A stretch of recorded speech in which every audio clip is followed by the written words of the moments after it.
Hey, weekly energetic update coming to you on a Monday because the energy is so important this week that I had to get it out today.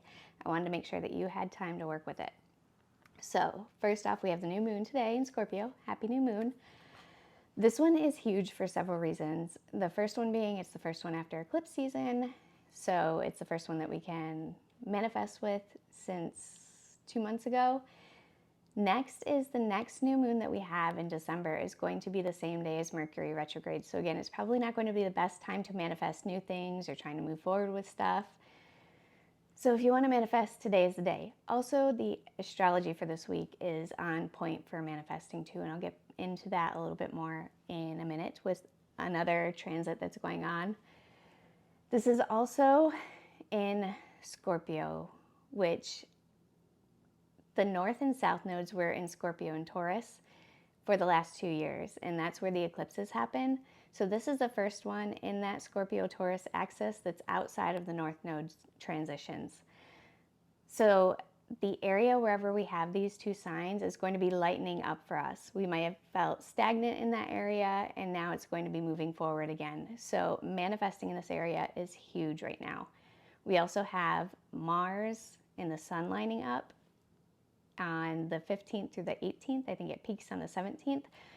That's really important because it only happens every 2 years. And having it be in the Scorpio, where we just had a 2-year transformation there, and now we are setting the scene for what we want the next 2 years to be like, especially where we have Scorpio. So we want to be manifesting literally what we want to take action on and see grow over the next 2 years.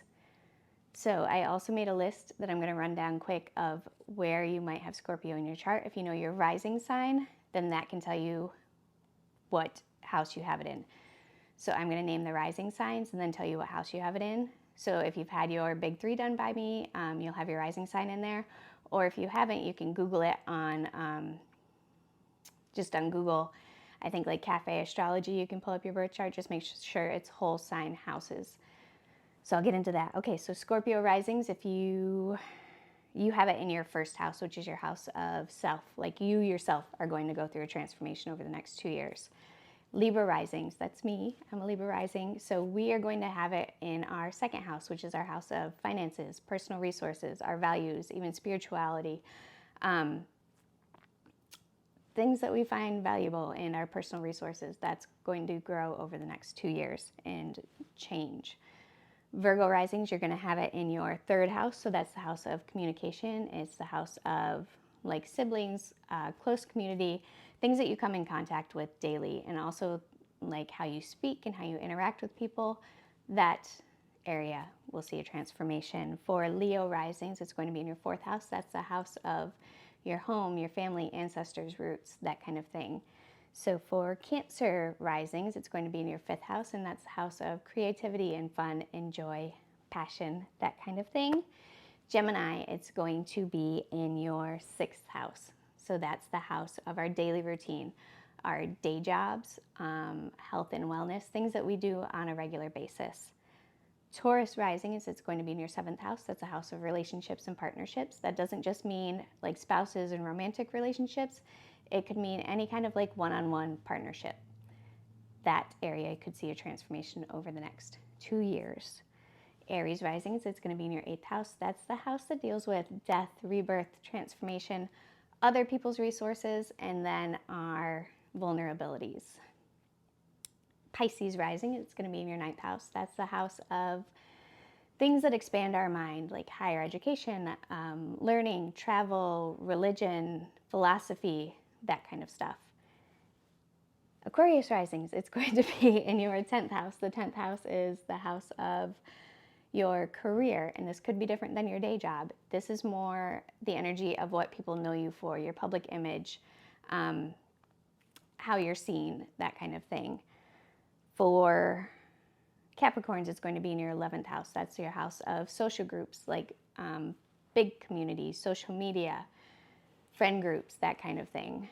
For Sagittarius risings, it's going to be in your 12th house, and that's the house of the subconscious. It's the things that we normally keep hidden.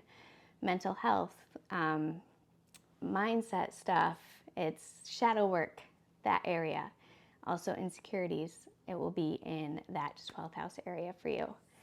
So that's the area that you could see this energy happening. So if you don't have anything specifically to manifest, maybe look at those areas, like look at your rising sign, look at the area that I just gave you, and see if that kind of triggers something that could be changed or transformed over the next 2 years. Like I said, big energy to work with, and December energy gets a little wonky, so right now is the time. This week is the time to start plans, take action, that kind of thing. I'm really excited about the energy for this week, if you can't tell. It is going to be intense because we still have that Scorpio in the mix. So we could see some things coming up like from the past that kind of trigger some things.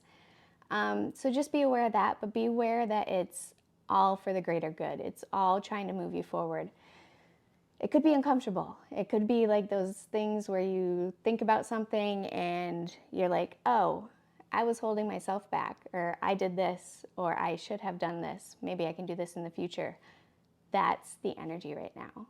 So feel it, honor it, and learn how to work with it. That's my biggest advice.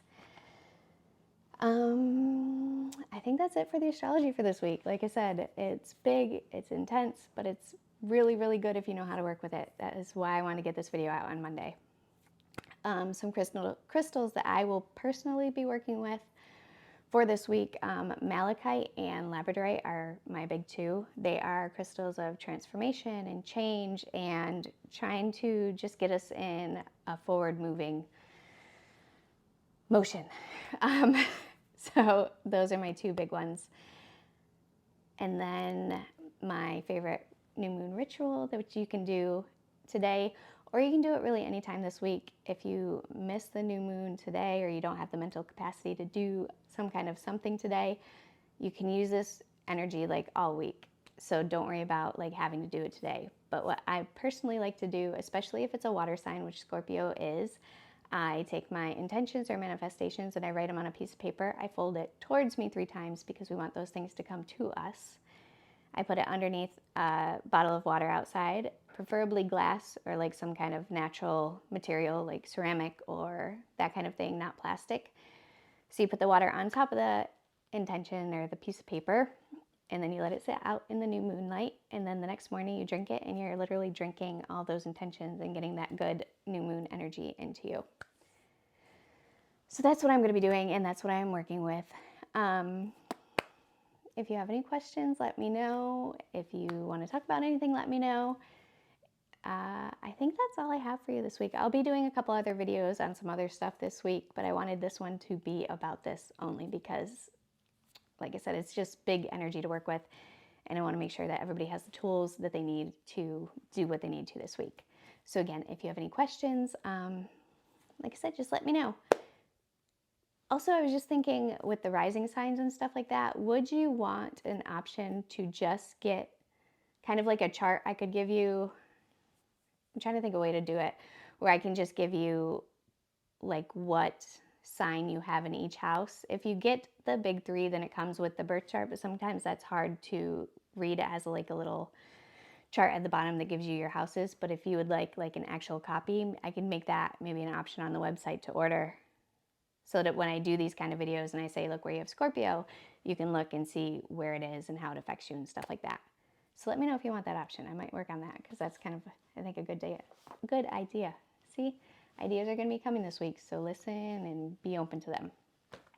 Okay, have a good week. Bye.